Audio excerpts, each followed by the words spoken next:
न्यायप्रिय राजा और भ्रष्टाचार के खिलाफ क्रांति। एक समय की बात है, भारत में एक न्यायप्रिय और दूरदर्शी राजा का शासन था। उन्होंने देश को अपराध और भ्रष्टाचार से मुक्त करने का संकल्प लिया और इसके लिए एक कठोर कानून लागू किया।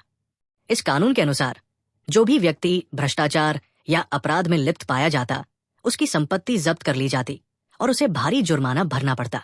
राजा ने एक और महत्वपूर्ण कानून बनाया, जिसके तहत आम जनता को किसी भी आवश्यक विषय पर जानकारी प्राप्त करने का पूर्ण अधिकार दिया गया। सरकारी अधिकारियों, पुलिस, ठेकेदारों और बिल्डरों के लिए यह अनिवार्य कर दिया गया कि वे नागरिकों को बिना किसी बाधा के आवश्यक जानकारी प्रदान करें। यदि कोई जानकारी देने से इनकार करता तो उसके खिलाफ कठोर कार्रवाई की जाती, यहां तक कि कई मामलों में सरकारी अधिकारियों की नौकरियां तक चली जाती। ये कानून इसलिए लागू किया गया क्योंकि राजा अपनी प्रजा को अपनी संतान के समान मानते थे और उनके हितों की रक्षा करना अपना परम कर्तव्य समझते थे।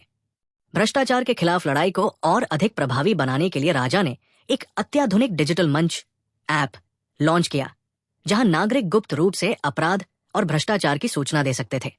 इस पहल को प्रोत्साहित करने के लिए उन्होंने ये नियम बनाया कि जो भी व्यक्ति सटीक और प्रामाणिक जानकारी देगा, उसके खाते में तत्काल 1 लाख रुपए स्थानांतरित कर दिए जाएंगे। ये सुनते ही लोग उत्साहपूर्वक आगे आने लगे और सक्रिय रूप से भ्रष्टाचार और अपराध की जानकारी देने लगे।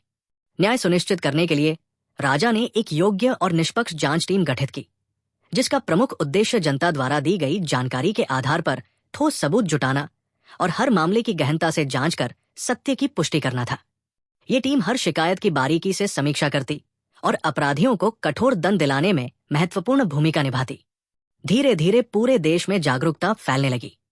अपराधी भयभीत हो गए, भ्रष्टाचार पर कठोर नियंत्रण स्थापित हो गया और समाज में ईमानदारी व नैतिकता की भावना प्रबल होने लगी। राजा की इस दूरदर्शी सोच और दृढ़ नीतियों ने देश को एक नई दिशा दी, जिससे भारत एक समृद्ध, खुशहाल, निष्पक्ष और न्यायसंगत राष्ट्र बनने की ओर अग्रसर हुआ। जय हिंद।